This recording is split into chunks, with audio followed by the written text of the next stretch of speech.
Bem, nós estamos estudando na carta que o apóstolo Paulo escreveu às igrejas da Galácia. E hoje nós vamos ver o capítulo 3.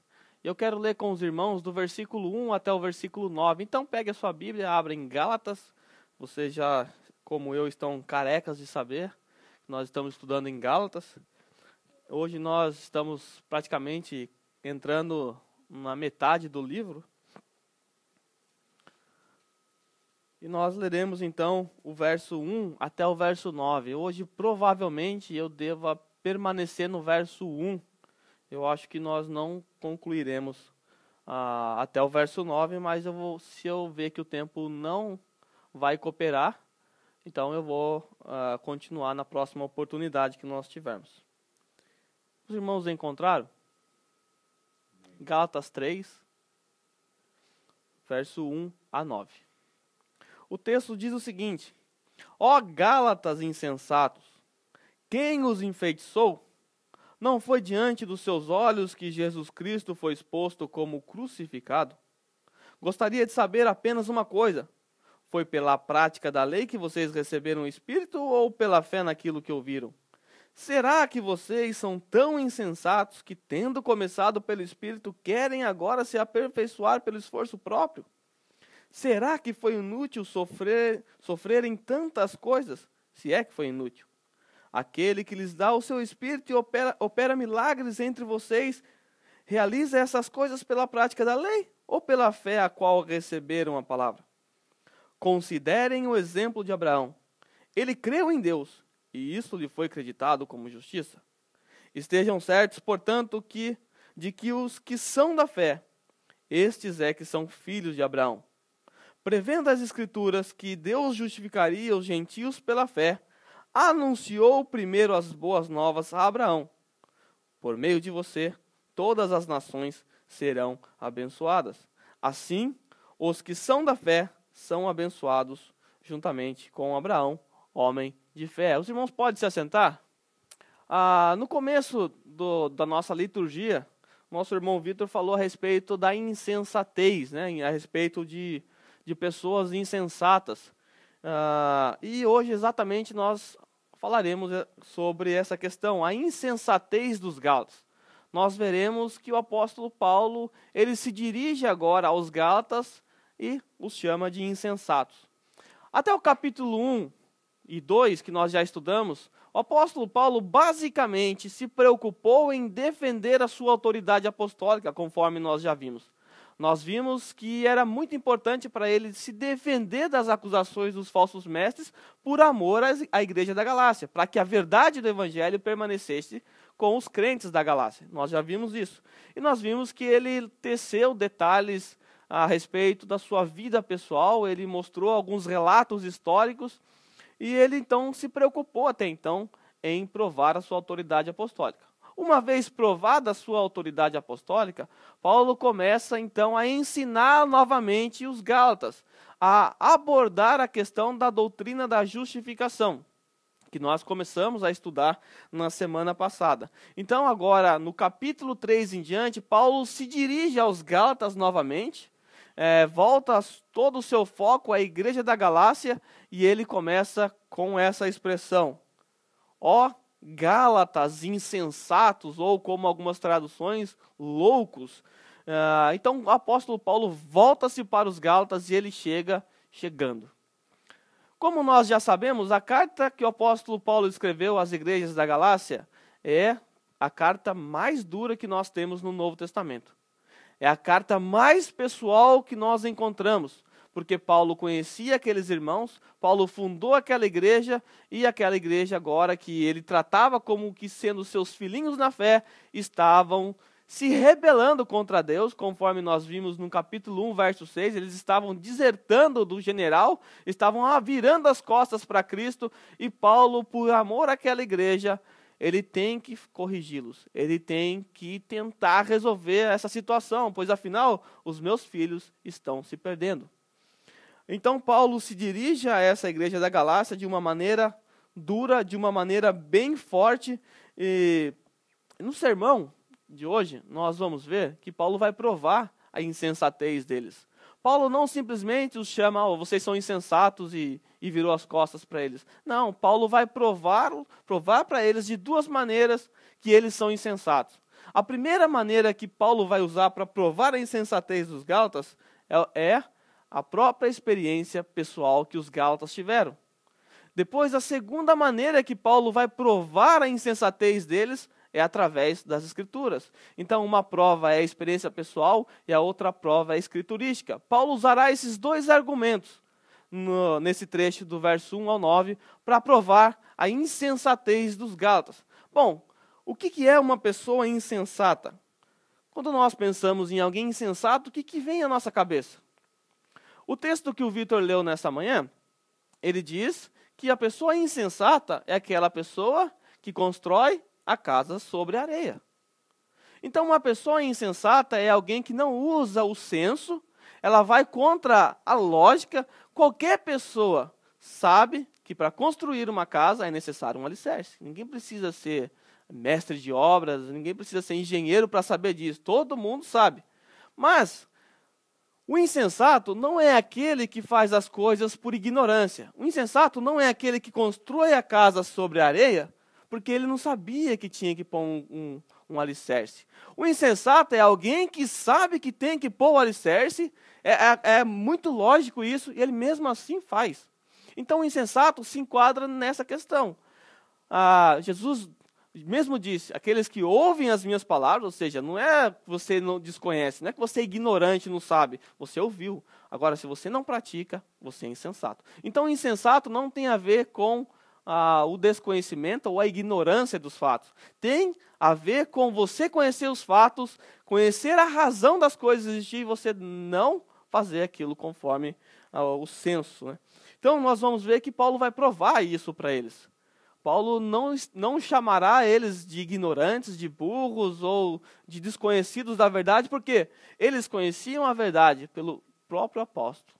Paulo havia exposto todo o evangelho a eles, eles conheciam essa verdade e agora eles estavam virando as costas para a verdade do evangelho e, portanto, se tornaram como insensatos. Bem, nós vamos ver o que o texto tem a nos mostrar. E, primeiramente, eu gostaria mesmo que vocês focalizassem essa imagem que eu coloquei aqui, talvez, o que tem a ver a insensatez dos Gálatas com Jesus Cristo sendo crucificado. Eu sei que a hora que eu coloquei os slides, vocês ficaram olhando, e eu quero mesmo que vocês guardem essa imagem na mente de vocês, e vocês vão entender daqui a pouco por que essa imagem está aí. Vamos ver o que o texto tem a nos ensinar.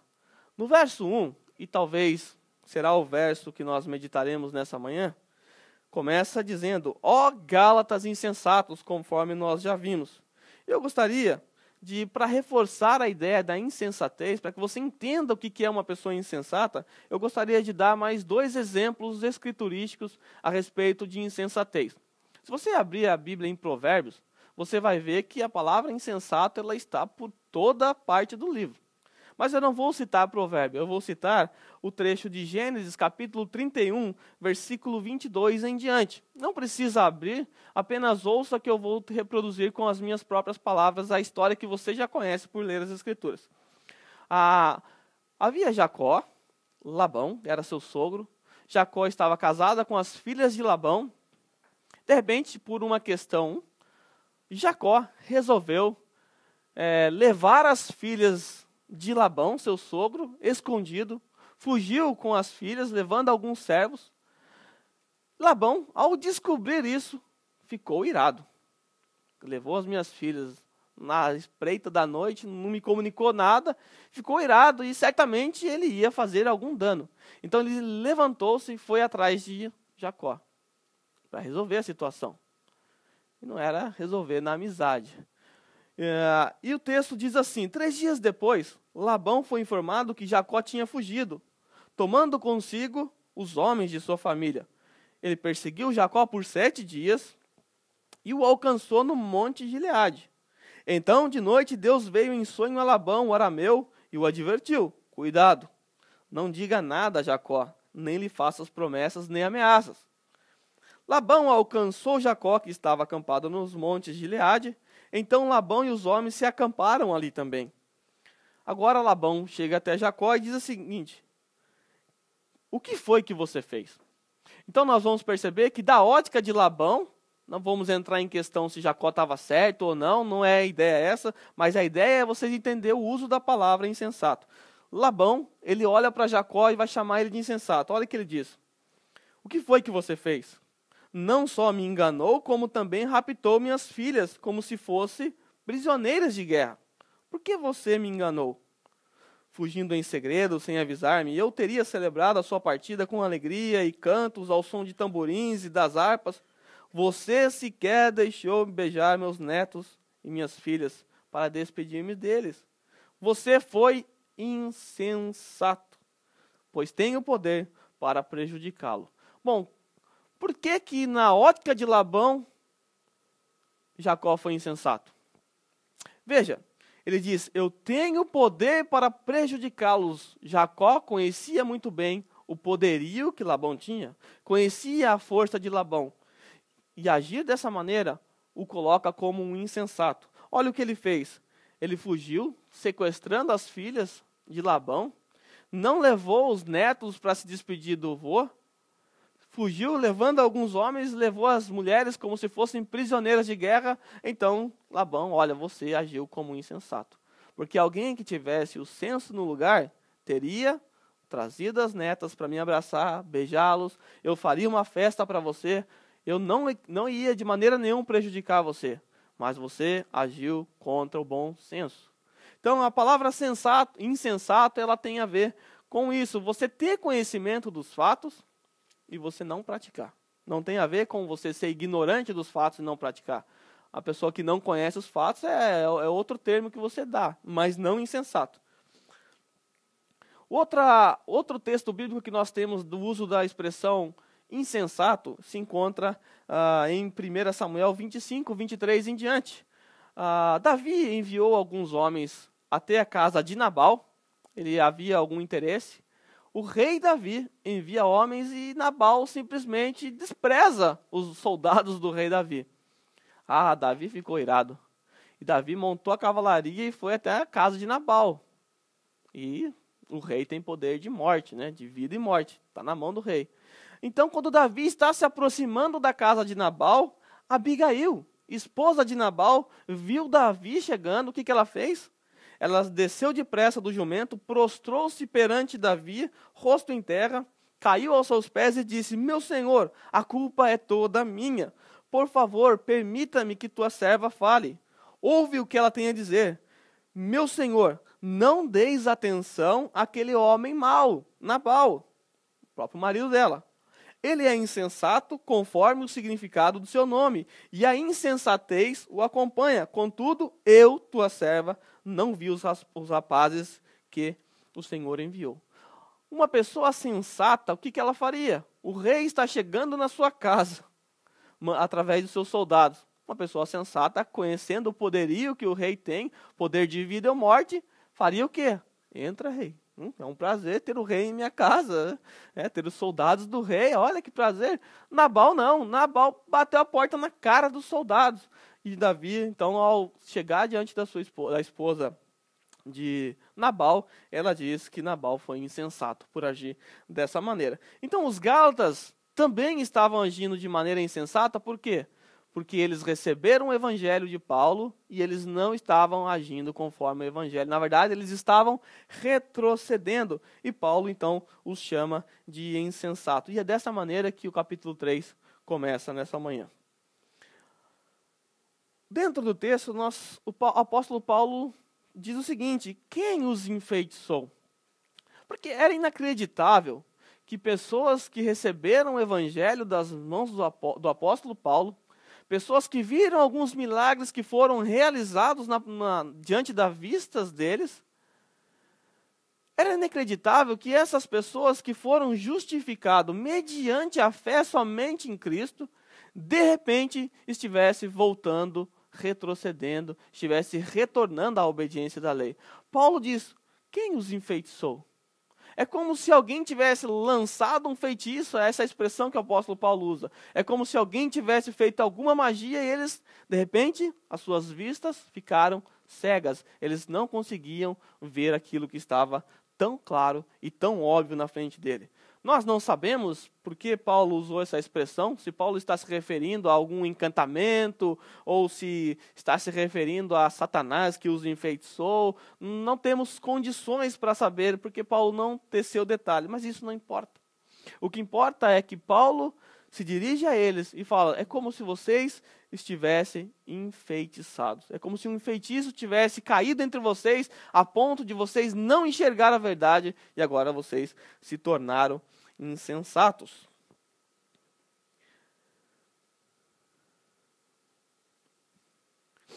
Eu vou apresentar a vocês algumas imagens que vão aparecer aqui no telão. Eu gostaria que vocês olhassem, prestassem bastante atenção nessas imagens que vocês verão.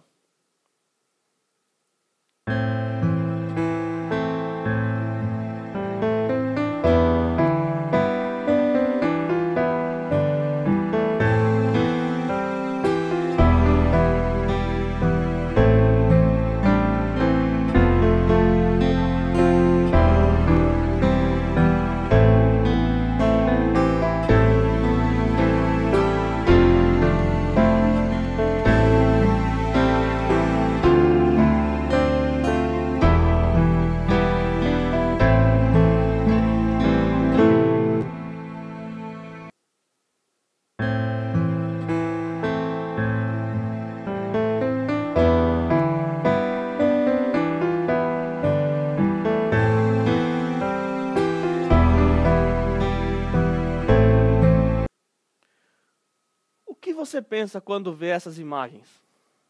O que vem à sua mente ao observar essas imagens de Jesus Cristo na cruz? Do sofrimento de Cristo? O que você pensa? Será que o pensamento que vem à sua mente agora é: coitadinho de Jesus, poderia não ter sofrido tanto? Que pensamento vem à sua cabeça? Será que esse pensamento vem à sua mente? Como o apóstolo Pedro pensou também, Jesus disse, aparta-te de mim, Satanás. Quando você olha para a imagem de Cristo na cruz, o que você pensa? Porque o apóstolo Paulo, no texto em que nós estamos vendo, Paulo vai mostrar a insensatez dos Gálatas pela seguinte razão. Porque Paulo diz o seguinte: não foi diante dos seus olhos que Jesus Cristo foi exposto como crucificado. Os Gálatas são insensatos por quê? Porque Paulo expôs diante dos olhos deles Cristo crucificado. É como se Paulo pintasse um quadro da pessoa do Senhor Jesus Cristo pregado na cruz. Essas imagens que vocês viram foi exatamente a imagem que o apóstolo Paulo desenhou na mente deles, ao expor o evangelho aos Gálatas. E Paulo faz uma pergunta retórica: não foi diante dos vossos olhos que eu expus Cristo crucificado? A resposta disso é sim, foi diante dos nossos olhos que você expôs o nosso Cristo crucificado. Mas por que Paulo se preocupou tanto em expor Cristo crucificado? Porque o triunfo de Cristo não se deu na sua ressurreição? Será que Cristo não triunfou na sua ressurreição? Quando nós pensamos em cruz, entendendo o contexto da época, nós vamos entender que a cruz era sinônimo de humilhação, castigo, pessoas com caráter que iam contra o Império Romano, pessoas que se rebelavam, pessoas que roubavam, pessoas que matavam. Quem ia para a cruz não eram pessoas boas. As pessoas que iam para a cruz eram criminosos, marginais, pessoas que estavam cometendo crimes. Então, quando nós olhamos para a cruz não traria um orgulho para alguém. Mas por que Paulo, ao expor o evangelho aos Gálatas, ele expôs Cristo crucificado? Por que ele não expôs Cristo ressurreto? Algumas pessoas acreditam que quando Jesus morreu na cruz, Satanás pensou que venceu. E ele fez uma festa no inferno, um churrascão na faixa para todo mundo, carne e bebida, comemorando a vitória dele sobre Cristo. Afinal, Jesus morreu. De forma humilhante. E alguns vão além ainda das Escrituras, mais ainda, chegam a afirmar que ao terceiro dia, no meio da festa, Jesus desce ao inferno, tolice, e toma as chaves das mãos de Satanás e comemora a vitória. Afinal, ele ressuscitou. As pessoas acreditam que o triunfo de Cristo sobre Satanás se deu na sua ressurreição, mas isto não é verdade. Paulo expôs Cristo crucificado porque o triunfo de Cristo se deu na cruz e não na sua ressurreição. Por isso é muito importante expor Cristo crucificado. Quando nós pregamos o Evangelho, as pessoas têm que enxergar Cristo na cruz. Esta é a mensagem do Evangelho. Paulo, então, se preocupou em expor o Cristo crucificado e ele não fez isso uma única vez. Veja que o apóstolo Paulo disse em 1 Coríntios 1:23. Nós, porém, pregamos a Cristo crucificado. Olha, diante da igreja de Corinto, uma igreja que tinha uma forte influência dos filósofos, que gostava de ouvir argumentos bem falados, essa igreja certamente estava exigindo que o apóstolo Paulo falasse como esses filósofos, e Paulo diz, não. Nós, porém, pregamos Cristo crucificado, o qual de fato é escândalo para os judeus e loucura para os gentios, mas para os que foram chamados, tanto judeus como gregos, Cristo é o poder de Deus e a sabedoria de Deus. Então Paulo se preocupou em pregar à igreja de Corinto Cristo crucificado. 1:22 em Coríntios, Paulo diz o seguinte, pois decidi nada saber entre vocês, a não ser Jesus Cristo e este crucificado. Para o apóstolo Paulo era muito importante a cruz. A cruz causava escândalo, porque afinal, imagine a mentalidade de um judeu. O meu Messias vai vir, vai reinar, vai sentar no trono de Davi, e de repente o meu Messias está na cruz. Isso é um escândalo. Não, o meu rei não. O meu rei não vai morrer numa cruz assim. Os judeus, os primeiros cristãos, tiveram dificuldade em aceitar Jesus, a sua messianidade, exatamente porque eles esperavam um Messias que reinasse, que sentasse no trono e que tomasse o Império Romano. Mas o Messias morreu na cruz. Escândalo. É o que nós chamamos de o escândalo da cruz. Mas os judeus da época, eles não haviam entendido que na cruz é que Deus trouxe a justificação.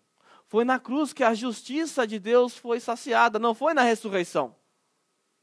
Foi na cruz.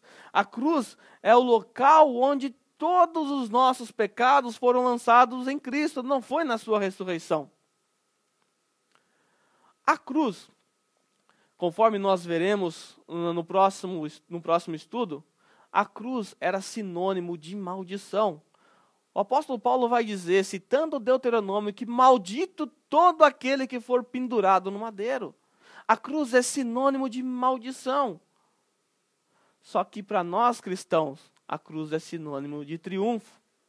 Porque foi na cruz que a nossa maldição foi lançada em Cristo. Vamos ver mais um texto que vai mostrar exatamente que na cruz Jesus trouxe triunfo para nós. Ele triunfou sobre todas as coisas. Colossenses, que vocês estão estudando também aqui, 2:13, o apóstolo Paulo diz o seguinte, quando vocês estavam mortos em pecados e na incircuncisão da sua carne, Deus os vivificou com Cristo.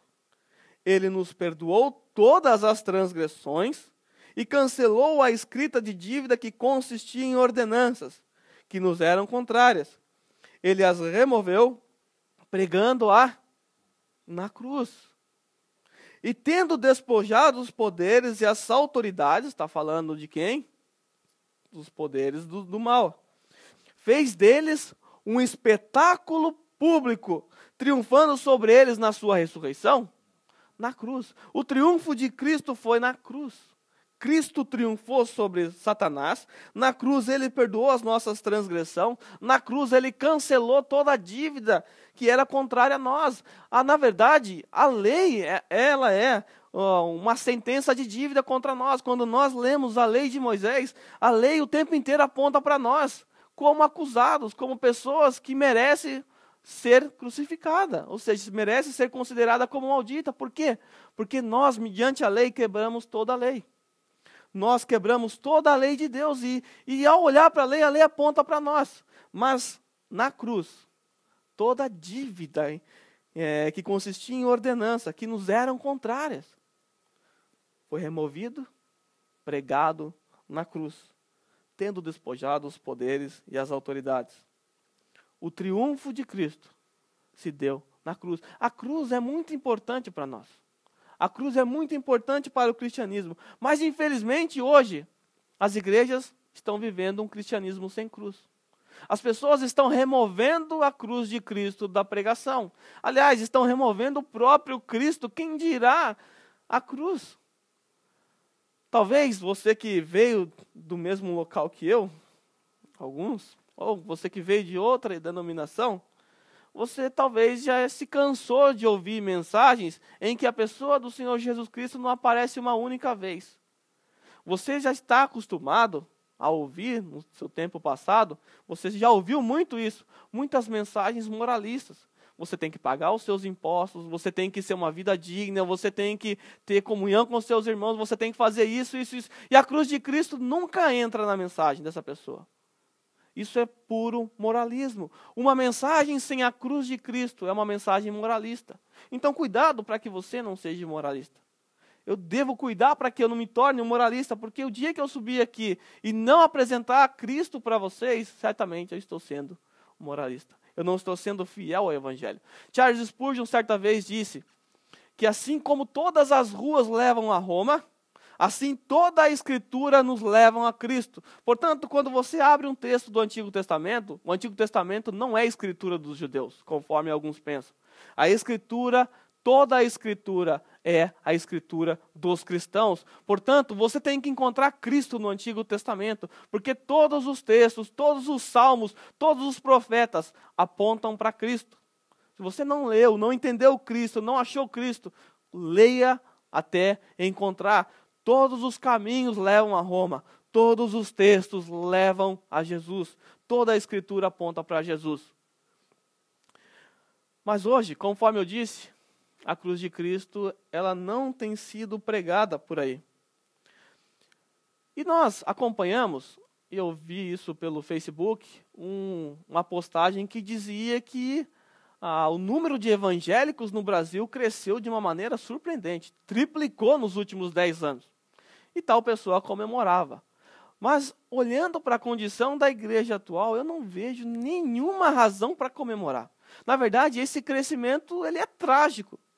Porque é um crescimento de pessoas que ouviram o evangelho sem a cruz. Que ouviram um falso evangelho, um evangelho que não consta Jesus, e um evangelho que não tem a cruz. E certamente, essas pessoas, esse esvaziar-se da cruz na mensagem, tem produzido um grupo de cristãos que nem sequer nasceram de novo. E esse mesmo grupo de cristãos, certamente, no dia do julgamento, ouvirão aquelas palavras duras: eu não vos conheço. Então, esse crescimento, teoricamente, que aparece dos evangélicos no Brasil e em outras partes do mundo, não há nenhuma razão para nós comemorarmos, porque essas pessoas estão ouvindo um evangelho sem a cruz de Cristo.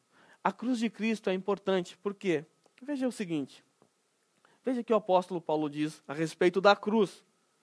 Pois a mensagem da cruz é loucura para os que estão perecendo. É loucura, como é que alguém condenado na cruz pode me salvar?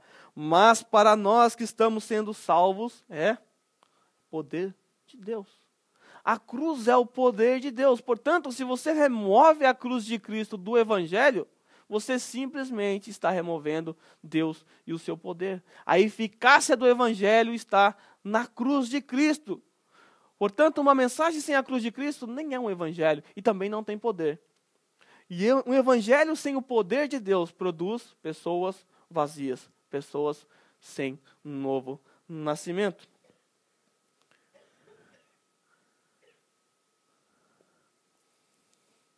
Mais um texto, Efésios 2,15. O apóstolo Paulo gosta da cruz, né? Anulando em seu corpo a lei dos mandamentos, expressa em ordenanças, servia para os Gálatas também isso. O objetivo dele, de Deus, era criar em si mesmo dos dois um novo homem, fazendo a paz e reconciliar com Deus os dois em um corpo. Por meio do quê? Por meio da cruz, pela qual ele destruiu a inimizade. Paulo está dizendo que por meio da cruz nós temos paz com Deus. Por meio da cruz nós temos reconciliação com Deus. Por meio da cruz, a inimizade que havia entre nós e Deus foi simplesmente destruída. Deus destruiu a nossa inimizade com Deus. Nós éramos inimigos de Deus. Nós sabemos disso. E essa inimizade foi destruída na cruz. Então perceba que a cruz ela é vital, ela é a espinha dorsal do cristianismo. Pregar evangelho sem cruz é o mesmo que pregar um falso evangelho. Então, atente para aquilo que você tem pregado e veja se a cruz está presente naquilo que você prega. Se não estiver, meu amigo, você está simplesmente pregando moralismo. Nós cristãos sabemos que temos a responsabilidade de anunciar o legítimo evangelho de Cristo, certo? É responsabilidade nossa. Mas nós temos a responsabilidade de pregar um evangelho legítimo. E agora vocês vão entender o porquê eu coloquei aquelas imagens que são pinturas de pessoas famosas. E algumas dessas pinturas foram feitas em catedrais. E eu coloquei aqui. Agora vocês vão entender o porquê que eu coloquei aquelas imagens. Eu quero fazer uma citação de uma pessoa que vocês não conhecem muito, não. Um tal de Calvino. Calvino disse o seguinte. Deixa eu achar aqui. Os que desejam cumprir corretamente o ministério do Evangelho devem aprender não apenas a falar e a citar textos. Então, você que deseja cumprir corretamente o ministério do Evangelho, você deve aprender não apenas a falar e a citar textos. Você tem que saber falar, você tem que saber citar texto, mas não é apenas isso. Mas também a penetrar a consciência das pessoas, de modo que os homens vejam Cristo e o derramar do seu sangue. Então, quando você pregar o evangelho, você tem que saber falar, você tem que saber citar as escrituras, mas você tem que penetrar a consciência das pessoas, de modo que elas consigam enxergar Cristo crucificado e o sangue de Cristo sendo derramado. Quando as igrejas têm pintores como esses, pessoas que têm a habilidade de pintar esse quadro diante das pessoas de Cristo crucificado, ele diz, quando pessoas têm pintores como esses, ela não precisa mais de imagens mortas feitas de madeira e pedra, nem de quaisquer pintura. Com certeza, as imagens e pinturas foram inicialmente admitidas nos templos cristãos, quando os pastores se tornaram mudos e se tornaram meras sombras, ou quando passaram a falar poucas palavras do púlpito, de modo tão frio e negligente, que o poder e eficácia do ministério foram completamente extintas. Calvino viveu numa época em que as catedrais elas eram completamente pintadas, né? Começou um pouco antes de Calvino nascer. Hoje ainda estão lá, você pode fazer visita.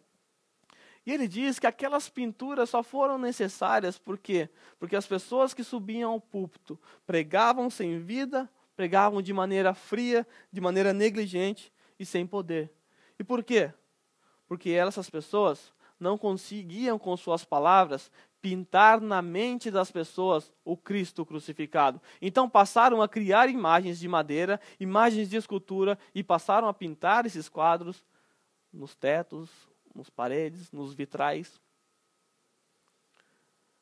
O nosso ministério é exatamente expor diante das pessoas a imagem de Cristo.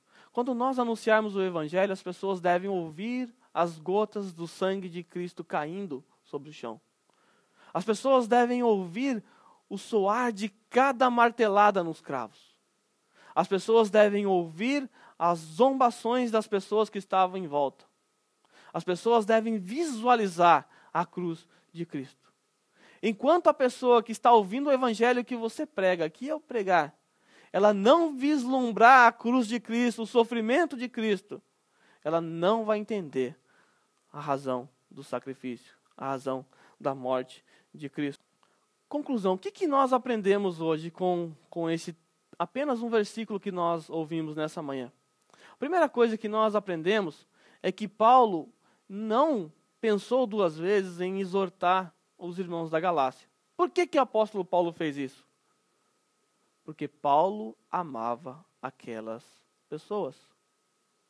E nós aprendemos o que com o apóstolo Paulo? Nós aprendemos que se de fato nós amamos os nossos irmãos, se de fato nós temos alguma consideração para com os nossos irmãos, nós também devemos nos preocupar com cada um.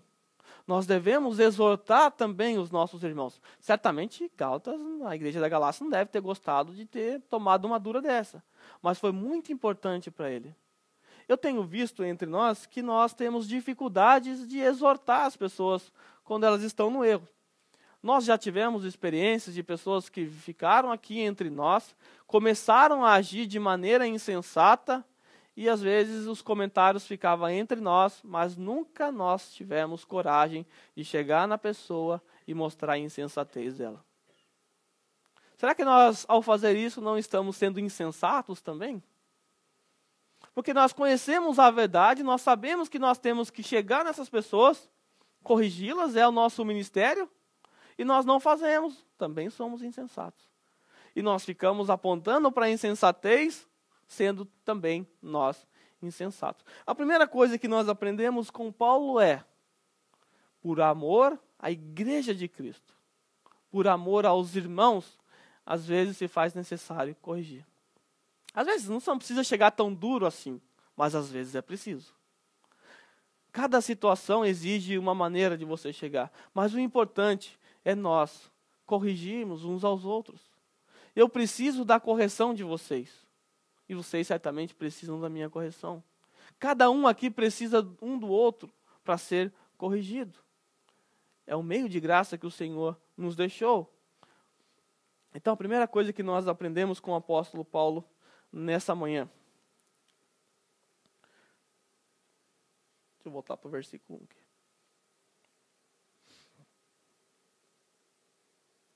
A segunda coisa que nós aprendemos nessa manhã é que Paulo expôs diante daquela congregação o verdadeiro e o legítimo evangelho. É nossa responsabilidade também proclamar esse legítimo evangelho. Qual é o legítimo evangelho que nós aprendemos nessa manhã? O evangelho da cruz. Por que o evangelho da cruz? Porque as pessoas precisam entender que o triunfo de Cristo foi na cruz. Que é na cruz que essas pessoas a quem você apresenta o evangelho, que essa pessoa que não tem paz, ela só pode encontrar paz através da cruz. Sem passar pela cruz, não há como haver reconciliação. Então nós aprendemos com o apóstolo Paulo que é muito importante para nós. É muito importante para as igrejas. É muito importante para aqueles incrédulos que ouvirão a nossa mensagem. A presença da cruz de Cristo. Esses gálatas insensatos, que estavam se voltando para a lei, eles não entenderam a questão da lei. Ontem no estudo nós até brincamos sobre as alianças. Nós falamos das 3 alianças que temos nas Escrituras. Nós vimos a aliança abraâmica, nós vimos a aliança mosaica e nós vimos a nova aliança. Nós vimos que a aliança mosaica é uma aliança condicional. E a aliança abrâmica é uma aliança incondicional. E depois Paulo vai falar disso. A aliança abrâmica, nós vimos, não dependia da condição de ninguém. E a aliança de Moisés era condicional. Se vocês desobedecerem, eu vou matar vocês, eu vou acabar com vocês, eu vou trazer juízo sobre vocês. E a aliança abrâmica, em ti serão benditas todas as pessoas da terra. E nós vimos ontem no estudo que há choque das alianças nas Escrituras. Nós vimos que em determinado momento Deus estava irado com o povo de Moisés, querendo destruir tudo. Deus disse, eu vou acabar com esse povo, Moisés, eu vou matar todo mundo, só vou deixar você, vou fazer de você uma nova nação. Aí de repente, Moisés fala assim, mas Senhor, lembra-te da tua aliança, lembra-te de Abraão. E Moisés faz o Senhor recordar que havia uma aliança que não era condicionada. Senhor, por amor a essa aliança, deixa teu povo sobreviver. Deixa teu povo entrar. E Deus assim o fez. Então, nós temos o conflito de alianças no Antigo Testamento. Gálatas estava querendo voltar para a aliança que fazia eles morrer. A aliança que trazia morte para eles. Isso não é insensatez? Você saber que você é o pior criminoso. Imagine só, você é o Tibã, o mais ladrão criminoso, você cometeu todos os crimes. De repente você vai lá na delegacia exigir que os policiais cumpram a lei. Você é burro. Você é um ladrão burro. Por quê? Eles vão te prender. Você chegar lá com a sua ficha criminal pedindo para que eles executem justiça, você vai para a cadeia. Os gálatas estavam fazendo praticamente isso. A lei produzia maldição, morte. E eles estavam querendo isso, sendo que eles eram culpados. Insensatez. Aí Paulo menciona, eu expus o evangelho do Cristo crucificado. Para quê? Para fazer lembrar eles que a aliança que Cristo fez na cruz do Calvário é uma aliança que removeu todas as maldições da lei. Toda a maldição que estava no descumprimento da lei foi lançada em Cristo na cruz. Por isso Paulo mostra aos Gálatas, a cruz de Cristo foi exposta, porque é nela que vocês recebem a justificação. Foi mediante a lei? Ele vai fazer 4 perguntas. Vocês receberam o Espírito Santo mediante as práticas da lei? Não. Vocês receberam vocês viram os sinais que aconteceram entre vocês? Esses sinais foi mediante a lei? E Paulo faz algumas questões a ele, não. As respostas são, não foi mediante a lei, foi mediante a fé no Cristo da cruz. O Cristo da cruz. Então, nossa missão, que nós aprendemos nessa manhã com Paulo, é fazer as pessoas recordarem que nós temos a obrigação de expor o Cristo da cruz diante de todos. É a obrigação do pregador expor a cruz diante de vocês. É a sua responsabilidade expor a cruz diante do incrédulo lá fora. A cruz serve tanto para você quanto para o incrédulo que está lá fora. Nós pensamos que o evangelho é para os incrédulos. Para nós não. Mas o evangelho é para todo mundo. O evangelho é para nós também. Nós precisamos pregar o evangelho para nós mesmos. Então a segunda coisa que nós aprendemos com o apóstolo Paulo é exatamente: pregue a cruz de Cristo. A cruz de Cristo. A lei, condenação. A cruz, justificação. A lei, inimizade.